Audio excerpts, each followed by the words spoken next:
Quero aproveitar, já que não tive a oportunidade de fazer isso na quinta ou na sexta, próximo passadas, e faço aqui, senhor presidente, uma homenagem à Igreja Batista da Pituba. Quero fazer esse registro, que agora no último dia 17 de março,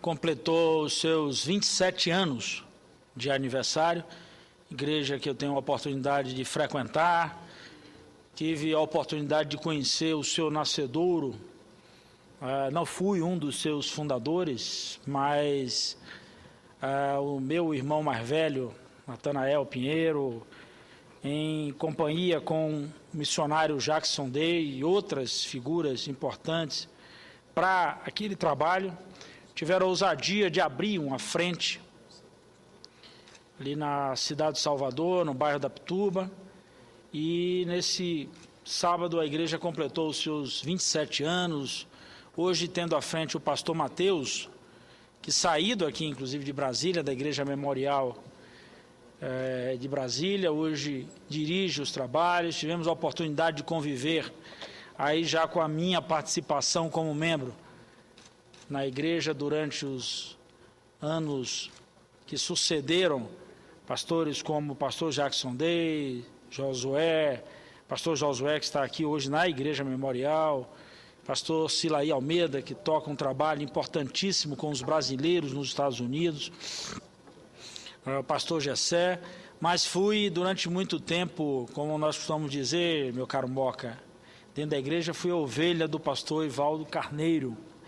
Portanto, estive ali no sábado nas comemorações dos 27 anos da nossa igreja e fico muito feliz porque foi um trabalho que prosperou a partir de toda uma condução muito zelosa e principalmente mais do que um espaço físico, que é o que eu sempre tenho dito, que a igreja efetivamente não é o seu prédio, não é a sua estrutura física, e é importante que a igreja se consolide a partir exatamente do seu pressuposto básico, da sua origem, que é Jesus Cristo.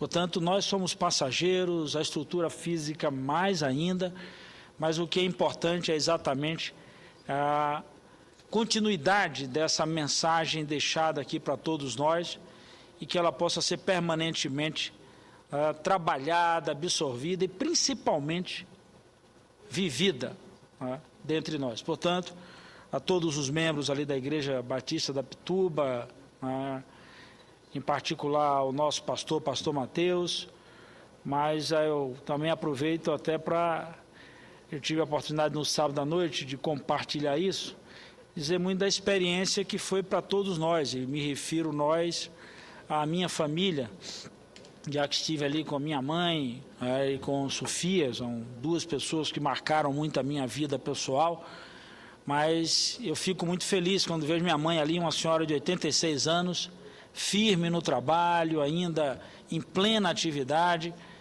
e é muito legal quando a gente consegue perceber que esses ensinamentos, ao longo de uma vida, ele tem uma força muito grande. Minha mãe é sempre uma pessoa que costuma me dizer que a idade pesa, mas como diz a própria Bíblia, é tão bom quando as pessoas conseguem contar os dias, muitos até não conseguem chegar a essa etapa. Todos nós teremos um destino, não há como alterar o curso natural da vida, mas a alguns Deus tem concedido a dádiva de poder retardar essa partida para continuar aqui contando os dias e compartilhando esses dias.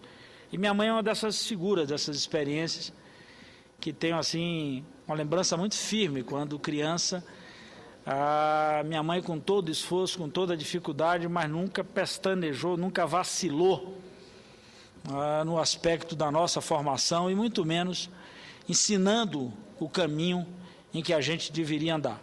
Portanto, a todo o povo ali da Igreja Batista da Pituba, que é a minha saudação e o registro pela alegria desses 27 anos de vida daquela obra importante ali na cidade de Salvador. Mas, senhor presidente, No dia de hoje nós teremos já a abertura de um processo que há muito aqui nessa casa vem se conclamando, o debate sobre a questão do Pacto Federativo. O presidente Sarney até tomou uma atitude importante, a formação de uma comissão para estudar os diversos caminhos, e também na Comissão de Assuntos Econômicos, nós temos amanhã já o primeiro passo, a audiência pública para discutir o ICMS importação. Agora à tarde, por volta das 17 horas, nós teremos uma importante reunião com o ministro Mantega, onde discutiremos os caminhos, as alternativas que podem nos levar a uma verdadeira, eu diria, concertação nessa casa, para aprovarmos aqui a Resolução 72 e, ao mesmo tempo, consolidarmos uma política que resolva o problema para os estados que estão hoje ainda utilizando-se da política de incentivo e para os outros estados que têm reclamado dessa política de incentivo. Não basta, senador Moca, fazer a redução daquele nível de incentivo ali para o Espírito Santo, ou para estados do Centro-Oeste, ou para alguns estados do Sul. O importante é que nós resolvamos isso, mas estendamos a política de solução para o país inteiro, principalmente nesse momento, para a gente enfrentar a crise internacional e vigorar cada vez mais, ou revigorar a nossa indústria brasileira. Acho que é importante isso. E fico cada vez mais perplexo quando vou ouvindo algumas coisas. Alguns vão levantando a tese do que foi feito, o que não foi feito, que o resultado de hoje é uma falta de investimento em infraestrutura. Eu acho que é importante esse debate que nós vamos abrir amanhã na CAI, mas mais importante ainda é quando a gente começar a ter um contato com os números para a gente avaliar o que foi investido, quando todo mundo ataca, inclusive o presidente Lula, mas antes da era Lula, qual foi o investimento maciço em infraestrutura aeroportuária, em rodovias, em ferrovias? Pelo contrário. Então, é fácil alguém chegar hoje e dizer, um processo de desindustrialização. Mas a indústria, por exemplo, ela precisa, literalmente, de matriz estruturante, energética, a área de comunicação, a matriz rodoviária, ferroviária, portuária. Eu fico olhando, eu estive com Vossa Excelência lá no Mato Grosso do Sul, e eu fico, toda vez que eu me debruço diante da estrutura, ou melhor, da infraestrutura para o Centro-Oeste, eu fico perplexo. E ali era um local que nós já deveríamos ter ferrovia há muitos anos. A rica produção, o estado de Vossa Excelência, eu cheguei até a brincar no dia que estive lá, tem mais boi do que gente. Então, nós devemos aproveitar essa potencialidade. Um estado que produz, e que tem a capacidade, inclusive, de se conformar como um dos maiores exportadores de carne, tanto para dentro do Brasil, para distribuir para o Brasil como um todo, como para fora.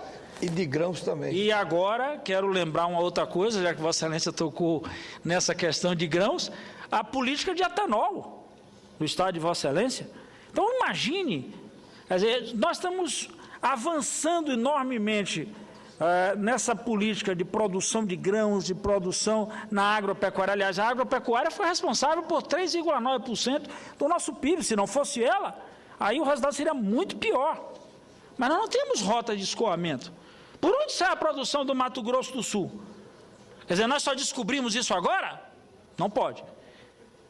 Essa política deveria ter vindo desde antes. Era importante. Quer dizer, o Oeste é um celeiro. Mato Grosso do Sul, Goiás, Tocantins, o Mato Grosso, são estados que são produtores ao extremo do que é a nossa exportação, por exemplo. Então, esse debate é importante para a gente se localizar. E eu não quero fazer comparativo nenhum, eu tenho inclusive pautado minha vida, que eu sempre digo assim, eu tomo como referência, senador Moca, muito a história do retrovisor e do para-brisa. Se eu ficar o tempo inteiro com os olhos no retrovisor, eu vou bater com a cara no poste. E o retrovisor, ele é pequenininho, Exatamente por isso. Ele é pequeno para que a gente tenha uma dimensão de que também a gente tem que se preocupar com as coisas do passado, né? Mas a relação dele com o para-brisa é completamente desproporcional. O para-brisa é imenso para a gente ter a oportunidade, meu caro senador Malzarido, de olhar o horizonte, de olhar o futuro, de construir outros caminhos.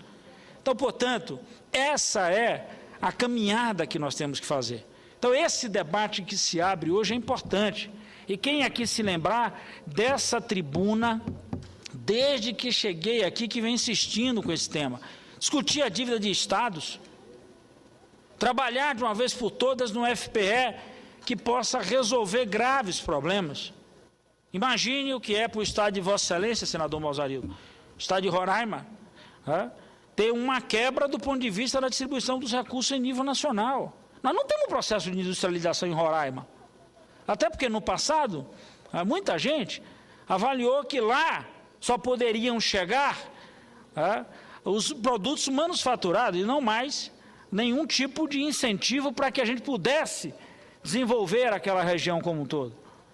No processo de pesquisa, no incentivo cada vez mais às universidades, na formação de todo um polo que enxergasse a realidade de cada região para a consolidação de frentes de trabalho, sejam elas na indústria eletroeletrônica, seja ela na direção da agropecuária, enfim, utilizando-se da vocação.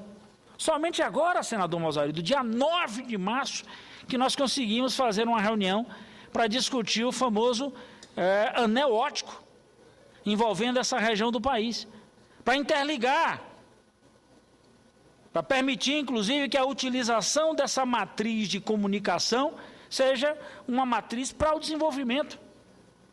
Aí, se eu fosse dar dados aqui em relação à região de Vossa Excelência, do que significa do silêncio e do isolamento, obviamente que eu não poderia me comportar tentando ensinar a Vossa Excelência algo que Vossa Excelência não só estuda, como já ensina há vários e vários anos pela sua convivência em seu estado e na sua região. Mas é brutal a diferença dos investimentos feitos. Por isso que nesse PPA, quando nós carregamos a mão aqui na reta final e colocamos mais 2 bilhões para a infraestrutura de banda larga, disse ao ministro Paulo Bernardo, estou fazendo isso para a gente atender o Centro-Oeste, o Norte e o Nordeste. Porque nós precisamos vencer essa disparidade. Então o debate que vamos fazer com o Guido Mantega agora de tarde é isso. O novo Pacto Federativo é você tratar das diferenças, é eliminar as distâncias, é tentar inverter a prioridade, fazendo investimento onde precisa. Então é fundamental mexer nessa política de incentivo, acabar com a guerra fiscal? É, mas não basta só acabar com ela. Qual é a política que vai para o lugar? O que é que nós vamos colocar nessa rota de desenvolvimento? Então é importante esse debate que nós vamos abrir hoje e espero que a gente, senador Moca, consiga, ao final do ano de 2012, responder com um fundo de participação, ao mesmo tempo, discutir a questão do setor mineral, discutir a questão do setor de petróleo, o tão propalado royalties, que aí envolve royalties de petróleo, royalties de setor mineral, que nós temos a oportunidade de discutir, inclusive, as regras do comércio eletrônico. Que todas essas coisas possam ser colocadas de maneira a solucionar